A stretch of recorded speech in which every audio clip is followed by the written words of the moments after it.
Fact number 1.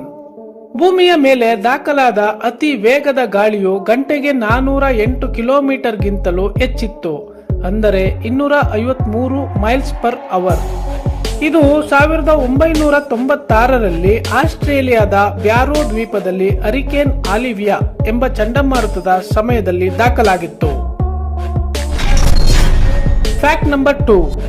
ನಮ್ಮ ಮೆದುಳು ಇಡೀ ದೇಹದ ತೂಕದ ಕೇವಲ 2% ಭಾಗವನ್ನು ಹೊಂದಿದ್ದರೂ ನಾವು ಸೇವಿಸುವ ಆಹಾರದ ಸುಮಾರು 20% ಶಕ್ತಿಯನ್ನು ಮೆದುಳು ಒಂದೇ ಬಳಸುತ್ತದೆ.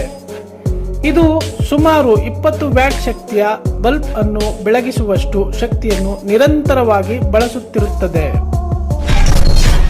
Fact number 3. ಅಂಜೂರದ ಹಣ್ಣುಗಳು ಬೆಳೆಯಲು ಒಂದು ವಿಶಿಷ್ಟವಾದ ಕಣಜದ ಅವಶ್ಯಕತೆ ಇರುತ್ತದೆ. ಆ ಕಣಜವು ಅಂಜೂರದ ಹಣ್ಣಿನ ಒಳಗೆ ಸತ್ತು ಹೋಗುತ್ತದೆ ಮತ್ತು ಹಣ್ಣಿನಲ್ಲಿರುವ ಕಿಣ್ವಗಳು ಅದನ್ನು ಸಂಪೂರ್ಣವಾಗಿ ಜೀರ್ಣಿಸಿಕೊಳ್ಳುತ್ತವೆ.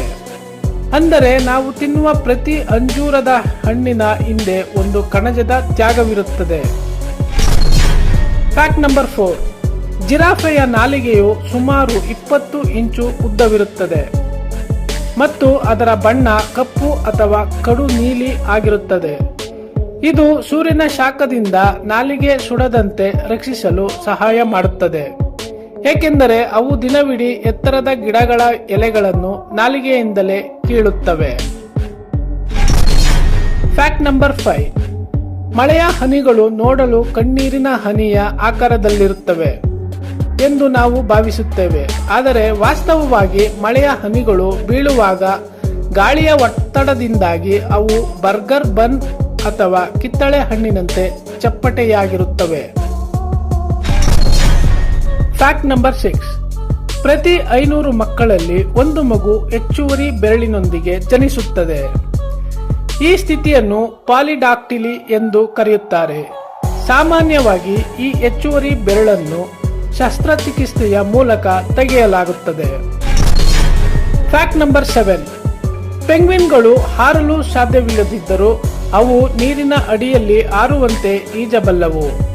ಕೆಲವು ಜಾತಿಯ ಪೆಂಗ್ವಿನ್ಗಳು ನೀರಿನಲ್ಲಿ ಗಂಟೆಗೆ 35 ಕಿಲೋಮೀಟರ್ ವೇಗದಲ್ಲಿ ಈಜಬಲ್ಲವು ಮತ್ತು 500 ಮೀಟರ್ಗಿಂತಲೂ ಹೆಚ್ಚು ಆಳಕ್ಕೆ ಮುಳುಗಬಲ್ಲವು. Fact number 8.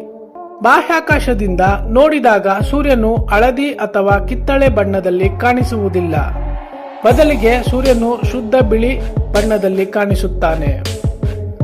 ಭೂಮಿಯ ವಾತಾವರಣವು ಬೆಳಕನ್ನು ಚದುರಿಸುವುದರಿಂದ ನಮಗೆ ಇಲ್ಲಿ ಸೂರ್ಯ ಹಳದಿಯಾಗಿ ಕಾಣುತ್ತಾನೆ. Fact number 9. ಬೆಕ್ಕುಗಳು ತಮ್ಮ ಕಿವಿಗಳನ್ನು 180 ಡಿಗ್ರಿಗಳಷ್ಟು ತಿರುಗಿಸಬಲ್ಲವು. ಇದಕ್ಕೆ ಕಾರಣ ಅವುಗಳ ಕಿವಿಯು 32 ಸ್ನಾಯುಗಳನ್ನು ಹೊಂದಿರುತ್ತವೆ.